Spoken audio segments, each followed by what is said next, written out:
एक बार एक बहुत बड़ा बिजनेसमैन है एक छोटे से गांव में जाता है। उसका प्लान होता है कि उस गांव में एक फैक्ट्री लगाने हैं। वो एक ऐसी जगह तक पहुंच जाता है जहां पर उसके सामने नदी होती है और उसके सामने गांव होता है। अब उसके पास में दो ऑप्शन होते हैं, एक कि वो सड़क के रास्ते से घूम करके उस गांव तक पहुंचे, जिसमें करीब करीब 8 घंटे लगेंगे, क्योंकि डायरेक्ट कोई रास्ता नहीं है वहां तक पहुंचने का। दूसरा के सिर्फ 20 मिनट रही, एक नाव में बैठ करके उस नदी को पार करके उस गांव तक पहुंच जाए। तो अपना टाइम बचाने के लिए उसने उस नाव में बैठने का डिसीजन लिया। वो नाव बहुत ही छोटी सी थी, जिसमें एक तरफ एक आदमी बैठा था जो कि नाव चला रहा था और दूसरी तरफ ये बिजनेस में बैठा हुआ है। तो नाव में बैठने की थोड़ी देर बाद उस बिजनेसमैन ने उस नाव वाले से पूछा, तुझे पता है तेरी नाव में कौन बैठा है? तो नाव वाले ने बड़े भोलेपन से कहा, हाथ जोड़कर के नहीं साहब, मुझे नहीं पता, आप कौन हैं? तो बिजनेसमैन बोला, अरे तू अखबार नहीं पढ़ता है क्या? और दूसरे दिन मेरी फोटो आती है अखबार में। तो नाव वाला बोला, अरे साहब, मुझे कहाँ पढ़ना लिखना आता है।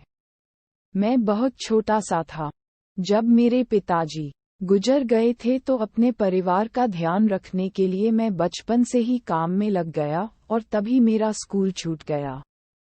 ये सुनकर के उस बिजनेसमैन ने उसका मजाक उड़ाते हुए उसको कहा, तुझे पढ़ना लिखना तक नहीं आता है, ऐसी जिंदगी का क्या फायदा? ये सुनकर के उस नाव वाले को बुरा तो लगा, लेकिन उसने कुछ नहीं कहा। थोड़ी देर बाद वो बिजनेसमैन उस नाव वाले से बोला, अभी कुछ ही दिन बाद ये जो सामने तो जमीन देख रहा है, यहाँ पर मेरी एक बहुत बड़ी फैक्ट्री होगी जहाँ पर हमारे ब्रांड की मिनरल वाटर की बॉटल्स बनेगी। इस नाव वाले को बात समझ नहीं आई है। उसने कहा, क्या बनेगा साहब? तो बिजनेसमैन थोड़ा सा इरिटेट हो करके बोला कि हमारे यहाँ पर पानी की बोतलें बनेंगी जो तेरे गांव में नहीं बिकेगी लेकिन शहरों में बहुत बिकती है। अरे कभी तो शहर गया होगा, तुमने देखी होगी, पानी की बोतलें रखी है दुकानों पर। फिर वो नाव वाला बोला, अरे साहब, मुझे कैसे पता होगा, मैं तो कभी इस गांव से बाहर गया ही नहीं। वो बिजनेसमैन उसके ऊपर हंसते हुए बोला, तू कभी इस गांव से बाहर तक नहीं गया, तुझे पता ही नहीं है कि शहर क्या होता है। अरे ऐसी जिंदगी का क्या फायदा?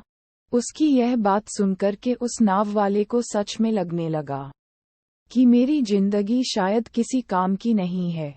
अपनी सोच की वजह से उसका नाव से ध्यान हटा और तभी नाव की टक्कर हो गई एक बड़े से पत्थर से, जिसकी वजह से नाव में पानी भरने लगा और नाव डूबने लगी। उस जगह पर पानी बहुत ही गहरा था और किनारा दूर था।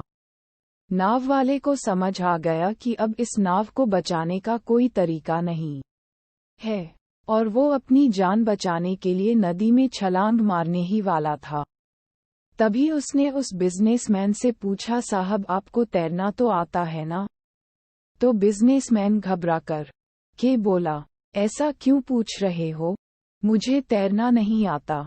उसकी यह बात सुनकर के नाव वाले को हंसी आ गई और वो बोला, अरे साहब, आपको तैरना तक नहीं आता, ऐसी जिंदगी का क्या फायदा? ये सुनकर के उस बिजनेसमैन को अपनी गलती का एहसास हुआ और वो हाथ जोड़कर के उस नाव वाले से बोला, तुम जो कहोगे मैं तुम्हें दूंगा, बस मेरी जान बचाना। तो उस नाव वाले ने बोला, अरे साहब, आप घबराओ नहीं, मुझे सिर्फ तैरना नहीं आता है, मुझे डूबते हुए लोगों को बचाना भी आता है। आप मुझे कस के पकड़ लो, मैं आपको कुछ नहीं होने दूंगा। और फिर उस नाव वाले ने ना सिर्फ अपनी बल्कि उस बिजनेसमैन की भी जान बचाई। तो इस कहानी से भी एक बहुत बड़ी सीख ले सकते हैं। क्या हमें जिंदगी में कभी भी किसी का भी मजाक नहीं उड़ाना चाहिए या उसको अपने से कम नहीं समझना चाहिए, क्योंकि हमें नहीं पता कि हमें का कहाँ कैसे किसकी जरूरत पड़ जाए।